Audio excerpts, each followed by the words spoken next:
Summer for many of us is traditionally a time of vacations and family trips, patio drinks and exploring the city. A time to enjoy the beautiful weather and spend time with friends. And this year's been no different, sort of, kind of. The patios came back a few weeks ago. Cottages and campsites have been busy, and we can even go to the movies again. But it isn't normal, is it? Not with the masks and the endless squirts of hand sanitizer, not with standing on the circle 6 feet apart and following the arrows, and all the plexiglass barriers keeping us separate. It's all a bit like climbing through Alice's looking glass and ending up in a world that is mostly like our own, but just enough different to keep us off kilter. Can we hug our friends? Who's in our social bubble? How do I calculate the risk of a meeting? And these are hard decisions to make, and we all have different ideas about how much risk we're willing to manage. And so we have to negotiate these differences with friends and family members too. It's tiring to be in unmapped territory. Everything takes longer in this strange new world. I know that I did not accomplish the exercise program I fully intended to this summer. And the garden that we had such big plans for ended up going in far later than planned. And so we may have fresh tomatoes in October if the weather holds. Nor have I even once baked a loaf of sourdough bread. And that's okay. When you're in uncharted territory, it's natural to be disoriented, to be off our game, to do less, but it feels like so much more. And I am getting used to this looking glass world. There is always a cloth mask in my purse and hand sanitizer in the car, but it's still tiring. And deep down, it still feels strange and wrong and isolating. And anxiety and grief are always nearby. Like most of you, I do want to go back to normal. And I have had glimpses of that old normal over the summer, having been fortunate to be gifted a week at a cottage, and we got to spend time there with family and friends. And socializing in small groups in person was wonderful, and it felt so good after so much isolation in the spring. And waking up to the sun shining on the water, surrounded by trees, is a balm for my spirit. And of all the Unitarian Universalist 6 sources, you will not be surprised to know that the 6th source is the one I turn to most often. Not just the teachings of earth-centered traditions, but the experience of living within the rhythms of nature. That helps me come back to myself, restores me, and replenishes my spirit. And I think Wendell Berry's poem, The Peace of Wild Things, really explains it best. When despair for the world grows in me, and I wake in the night at the least sound, in fear of what my life and my children's lives may be, I go and lie down where the wood drake rests in beauty on the water, and the great heron feeds. I come into the peace of wild things who do not tax their lives with forethought of grief. I come into the presence of still water, and I feel above me the day-blind stars waiting with their light. For a time, I rest in the grace of the world and am free. Sitting beside the water, under green trees, listening to the wind and the insects and moon, I rest in the grace of the world and am free.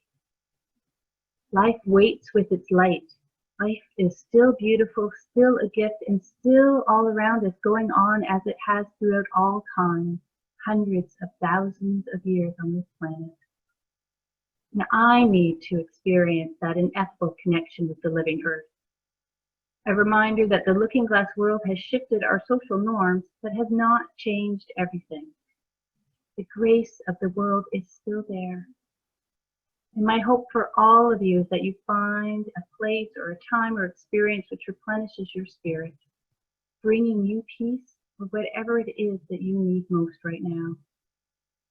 Unitarian Universalism has 6 sources to strengthen the spirit, and it may reach you and replenish you through embodied experience or engaging your intellect or connecting emotionally. You just have to find which source and which mode of transmission works best for you. It might be grounding yourself in the rhythms of nature like me, or the direct transcendent experience of the mystery. Or it might be it's the humanist source of science and reason that gives you hope, or it's engaging with prophetic people seeking justice, or the global ancient wisdom from all religions, or our own Judeo-Christian ancestry, which calls us to love each other and our neighbors. Find which one replenishes your spirit, which one offers you grace, which one reminds you that life is still good and filled with possibilities. I encourage you to spend time during these end days of summer engaging with the source that best nourishes you. You will need spiritual sustenance in the year to come. We're going to take a break now for a period of quiet contemplation. And so for the meditation this week, I want you to check in with your emotions and see how you are feeling, all of the feelings. And if welcoming your emotions is too difficult for you, just focus on your breathing. Count to 4 as you breathe in and count to 4 as you breathe out. So I invite you to settle back into your seats, take a deep breath, place your hand on your heart and just breathe, and you can close your eyes or keep them open. What do you feel? What feelings are moving through you? You don't need to do anything with your feelings. Don't judge, just name and notice and keep breathing. Welcome them all and treat them kindly, even the painful ones. Remember that your body is a guest house and all of these emotions come and go and visit. Just keep breathing and welcoming. We're going to sit in silence for 3 minutes, and after the silence we'll have live music from Abigail. The challenge of the COVID-19 pandemic is that the way out is not yet visible. Without a confirmed vaccine and with ongoing surges in cases whereas economies reopen, means that masks and social distance and virtual life are here to stay. It may take another year or 2 for the pandemic to play out completely. The Spanish flu pandemic of a century ago took 2 years. We've all been dragged through the looking glass, and the glass is shattered behind us. We're looking at living in the looking glass world for months to come. And as Unitarian Universalists, we do choose to heed the science. We hear the truth no matter how unpalatable it is. And it's a hard truth that we're stuck in this shifting, strange looking glass world for the time being with no clear way out. But facing the truth means we know what we don't know, when this will be over, and we know what we do know, that our precautions are working, and we begin from that firm foundation of truth. COVID-19 is a global pandemic, and while we have contained it successfully here, other places are struggling, and the global death toll has now reached 800,000 people. That's the whole population, practically, of Mississauga, having died in the past 6 months. It's huge and it's hard. And it could have been us. We are lucky with the precautions taken, with the strength of our healthcare system, the dedication of frontline workers. And we don't know what the fall will bring, a surge of cases or no surge. Children will go back to school or not, or some of the time, or mostly online. People will try to work online or go back to the office some of the time, or all of the time, or none of the time. Those in nursing and retirement homes may get more freedoms or less. We just don't know what's going to happen. And on top of that, we have all our ordinary, regular life events going on in the midst of all of that. And living in those shifting sands is tough, especially for middle-class people of privilege. We usually have control of our lives and get to plan our future. We live in predictable and steady ways. Not knowing what comes next can be particularly hard when you're used to that, and it can be overwhelming. even more so when we live in the looking glass world. But as Kathleen spoke about in the story this morning, when you live in a land of what ifs, it means there's opportunities, not just challenges. We can learn to accept that weirdness of the looking glass land, and we can look for opportunities to do new things. And just look how quickly all of us became such Zoom professionals. And it's also a time when we can explore and do things differently. We learn what really matters to us and what we've let fall away. And any crisis can be an opportunity if we keep our spirits strong and manage our feelings. It's easy to get overwhelmed with all the unknowns, with the helpless, with the weight of it all. Writer Anne Lamott tells a story about her 10-year-old brother who has had 3 months to write a book report about birds, and like so many kids, has left it to the last night to write.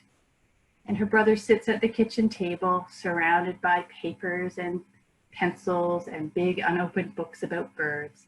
And he's completely immobilized. He's just overwhelmed and close to tears because the task is too big. It's too daunting. So Anne's father sits down beside his son and puts his arm around the boy's shoulders. And he says, "Bird by bird, buddy. Just take it bird by bird." It's good advice. Bird by bird. As we face this unknown fall with maybe school and maybe more opening up and maybe more closures and maybe, take it bird by bird.